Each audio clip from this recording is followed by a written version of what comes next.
The explosion that shook Russia's largest oil refinery last night is already being called one of the most significant industrial incidents in decades. Official statements sound calm and restrained. An isolated technical malfunction, local damage under control.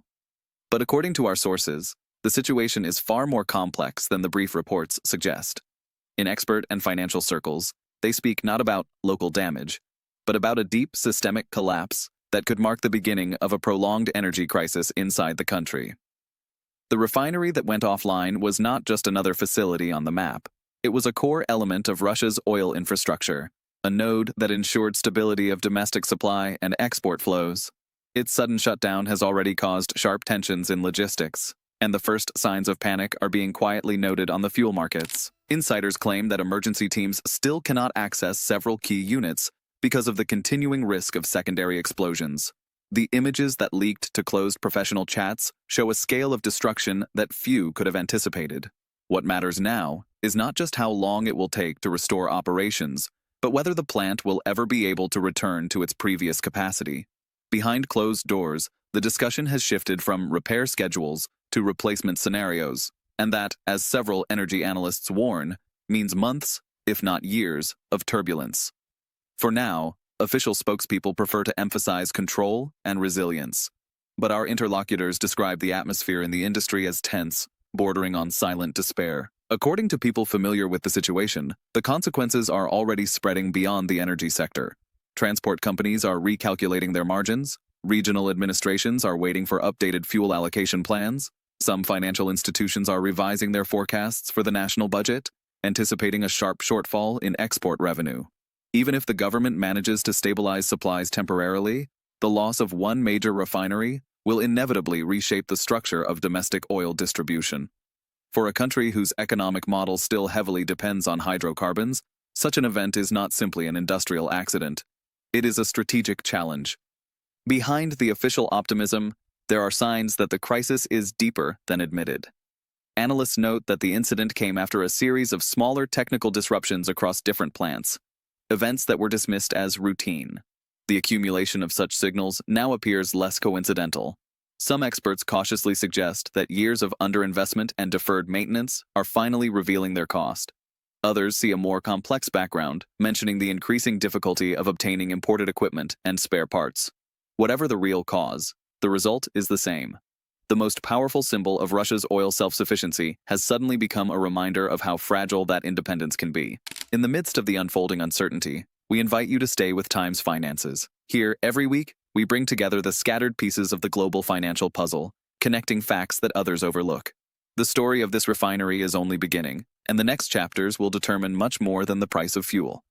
What's at stake is the future architecture of an entire energy system, and perhaps the stability of a whole economy. For now, experts are trying to map the true extent of the disruption.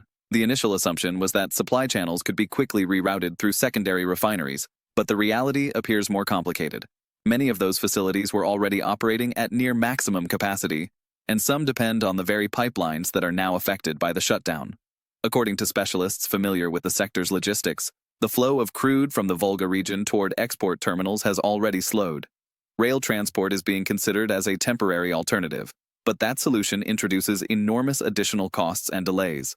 The numbers being whispered behind closed doors are alarming, a loss of several 100,000 barrels per day in refining output, which could translate into a substantial decline in export revenues within weeks. At the same time, the domestic market is showing early symptoms of tension. Retail prices remain officially capped, but private distributors are starting to report shortages. The Ministry of Energy insists that reserves are sufficient, yet regional authorities have quietly begun rationing deliveries to critical infrastructure first. In Moscow and St. Petersburg, the situation is still stable, but in the industrial heartlands, transport companies are already restructuring routes, anticipating further constraints. No one wants to say the word deficit, one of the industry insiders remarked, but everyone understands that the system is too stretched. As uncertainty grows, investors are looking for signals from the central bank, which so far has avoided direct comment, preferring to monitor the currency market's reaction. International observers, meanwhile, interpret the explosion as a potential turning point. The incident exposes not only the fragility of Russia's industrial backbone, but also its increasing isolation from the global oil ecosystem. Before the sanctions era, damaged equipment could be replaced within days with imported components. Now, that option is largely closed. Several experts we spoke to described the situation as a stress test for technological independence. The question is whether domestic industry can truly substitute for decades of foreign expertise and machinery. Some are skeptical, others cautiously hopeful, but all agree that the coming months will define the limits of self-reliance. For viewers following our analysis, it's worth subscribing to Times Finances now. Our reports continue to track how this single event might reshape not only Russia's economy, but also the balance of global energy markets.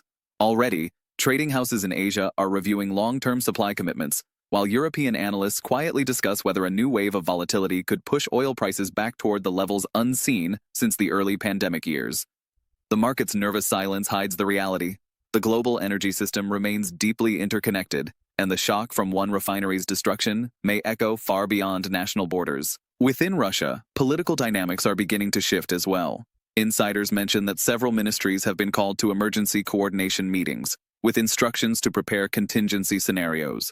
Behind the restrained official tone, there is growing pressure to demonstrate control, both to domestic audiences and to foreign partners. Energy has always been a pillar of Russia's geopolitical influence. Now that pillar has cracked. Whether it can be repaired, reinforced, or quietly replaced will determine the shape of the country's power in the years to come. Reports from inside the industry suggest that the true picture of the damage remains classified. Engineers working at the site have allegedly been instructed not to disclose technical details, while regional media receive carefully worded briefings from Moscow. Yet fragments of information keep leaking through: grainy satellite images, snippets of radio communication, remarks from subcontractors who suddenly lost access to the facility. Together, they outline a more troubling reality. Entire production blocks are beyond repair. Even if reconstruction begins immediately, it would require importing components that the country can no longer easily purchase. This technical deadlock is already being discussed among analysts as the first sign of a long-term contraction in refining output, something that could ripple across the entire economy within months. Financial institutions are quietly recalculating their exposure. Insurance companies are expected to face record claims, while export-focused banks brace for delayed payments. Traders describe growing uncertainty on the futures market. Contracts linked to Russian supply chains are being repriced, some even suspended. It's not just about one plant, explains a senior economist at a private think tank. It's about the perception that the system has lost its redundancy, that a single failure can destabilize everything. In this atmosphere, even rumors acquire the weight of facts, and every silence from official agencies fuels more speculation. The government has promised to publish a technical report within the week, but few expect it to clarify much. As one energy consultant put it, when the numbers finally appear, they will be political, not industrial. Foreign partners are watching with mixed emotions. On one hand, a reduction in Russian oil exports could support global prices, benefiting producers elsewhere. On the other, prolonged instability threatens to disrupt shipping routes and contract obligations across multiple regions. According to diplomatic sources, several neighboring states have already begun consultations on emergency reserves and alternate supply lines. For some, this is a moment of opportunity. For others, a looming risk. The global oil market thrives on predictability, and that predictability is slipping away. Inside Russia, the narrative is shifting as well. What began as an industrial incident is gradually being framed as a matter of national resilience. State media emphasize unity and reconstruction, yet the subtext remains anxious. The public is used to hearing about external pressures, but this crisis feels different. Homegrown, internal, harder to deflect. As factories slow down and fuel deliveries tighten, the sense of unease spreads quietly, without slogans or protests. It's the kind of tension that builds invisibly, across supply chains, through unpaid invoices and delayed shipments, until it becomes a background condition of daily life. Stay with Times Finances. We continue to follow this story not through headlines, but through the patterns beneath them, the ones that reveal how economies truly shift. What seems today like an isolated catastrophe may, in hindsight, be remembered as the moment when the energy order began to change. Officials continue to insist that the situation is under control. During a recent press briefing, the spokesperson of the Ministry of Energy repeated the same phrase 3 times. Operations are being normalized. Yet behind that rhetoric, even insiders admit there is no clear roadmap. The refinery's central processing complex, which accounted for nearly 1/10 of the country's total refining capacity, remains offline. Replacement units cannot be mobilized easily, not because the technology is unavailable, but because the supply chains that once supported such repairs have been fractured by years of sanctions and logistical realignment. Engineers speak quietly about the absence of spare catalysts, imported valves, specialized compressors. Each missing part delays the process further, and every delay compounds the economic pressure building beneath the surface. In private meetings between financial officials and industrial lobbyists, discussions have turned from damage assessment to crisis management. There are fears that the loss of refining capacity will force the government to draw down strategic reserves earlier than planned. This could provide short-term relief, but at the cost of depleting the buffer that protects the country from further shocks. Economists who have reviewed preliminary data estimate that the domestic fuel supply may remain stable for several weeks, perhaps months.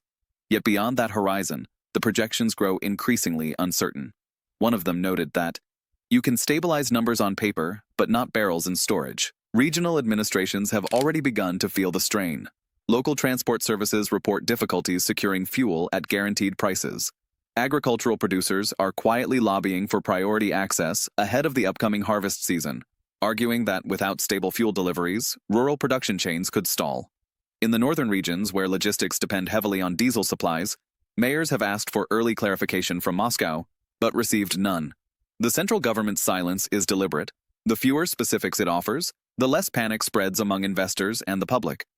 Yet that same silence breeds distrust, and distrust is a currency the state can ill afford to lose. Beyond the borders, analysts are recalibrating models for global oil flows. In the Middle East and North Africa, producers sense a strategic window opening. If Russian exports decline further, their leverage on the market could rise dramatically. In Asian markets, trading firms are adjusting contracts to anticipate potential price fluctuations, while European observers, still wary after years of volatility, quietly prepare for another round of strategic reserve releases. The ripple effect is subtle but unmistakable. Every nation tied to the energy network begins to reposition, like pieces on a board responding to a single, unexpected move. No one says it openly, but the world's dependence on Russian oil has never been as vulnerable as it is now. What complicates matters even more is perception. Energy markets, perhaps more than any other, are driven by belief, by confidence in stability, in continuity, in the idea that tomorrow will resemble today. Once that illusion fractures, traders and investors begin to act preemptively, turning potential crises into real ones. A refinery destroyed by fire is not merely a technical failure. It becomes a psychological signal, a symbol of decay in an industry that has long defined national identity. For years, Russia's oil power has been synonymous with control over output, pricing, and influence. Now that sense of control has been shaken. Whether intentionally or not, the explosion has revealed something that was never meant to be public. Dependence runs both ways, and even giants have weak foundations. Insiders whisper that the next few weeks will be crucial. Repair teams are working around the clock, but their progress remains uncertain. Foreign contractors, once regular participants in such operations, are absent.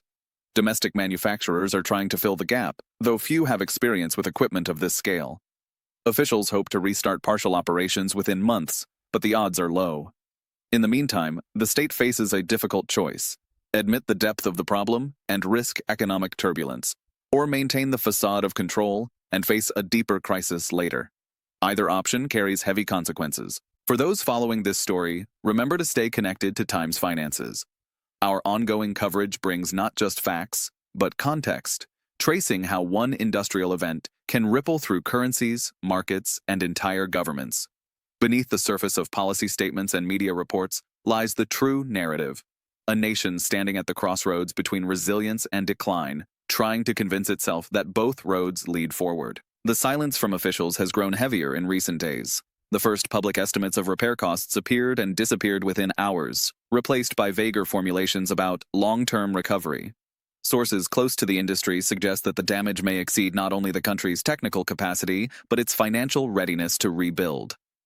Quietly, ministries are drawing up alternative plans, rerouting exports through smaller refineries, cutting domestic allocations, even considering temporary imports of processed fuel from neighboring states, an option once deemed politically unacceptable. Each of these steps, however, carries its own risks, both economic and symbolic. For a nation that built its image on energy independence, The very idea of importing fuel feels like an admission that the era of abundance has ended. The social dimension of the crisis is becoming more visible. Fuel prices, though officially capped, have begun to rise through indirect channels: transportation fees, storage costs, logistical surcharges. Ordinary citizens notice not the refinery itself, but its shadow in daily life. Higher food prices, delayed deliveries, empty fuel pumps in provincial towns. These are quiet signals, unreported on state television, yet they travel fast through social networks and word of mouth. In the industrial centers, workers are being asked to reduce hours until supply stabilizes. For now, the response remains disciplined, almost resigned, but the unease is spreading. People remember how quickly shortages become normal, one economist observed. It always starts with patience and ends with adaptation. Internationally, reactions are cautious but strategic. Western institutions frame the incident as another sign of Russia's economic fragility, yet privately, many analysts express concern about the volatility it may unleash on global markets. If Russian exports continue to fall, oil prices could surge again, reigniting inflationary pressures worldwide. In OPEC capitals, discussions have turned to production adjustments. In Washington and Brussels, to new diplomatic approaches that might exploit or contain the unfolding instability. Even China, one of Russia's closest trading partners, has reportedly initiated discreet talks with alternative suppliers. The global energy network is shifting, not with noise, but with slow, decisive gravity. Within the country, political analysts sense that this moment will redefine the hierarchy of power. Energy has always been the foundation of influence, both economic and political. If that foundation weakens, the balance between industries, ministries, and regions may begin to change. Some insiders describe growing competition among state corporations for control over remaining infrastructure, a silent battle for resources that has only just begun. Officially, all attention remains focused on recovery efforts, but those efforts may already be secondary to the struggle for ownership of what remains. In the absence of transparency, speculation becomes the only form of truth available, and speculation now dominates every conversation in the corridors of power. The story, of course, will not end with the rebuilding of one refinery. It is already part of a larger narrative, about how a resource empire confronts its own limits, about the slow erosion of systems that once seemed indestructible. As the dust settles, the real question will not be whether Russia restores production, but whether it can restore confidence in its institutions, in its economy, and in the idea that energy alone can guarantee stability. For those watching from abroad, the lesson is clear. Every system built on a single pillar eventually tests the strength of that pillar. And for those who want to understand where the next shock may come from, and how the world will adapt when it does, stay with Times Finances. Here, we read the signals behind the headlines, tracing how small fractures become global shifts, and how moments of crisis quietly redraw the future.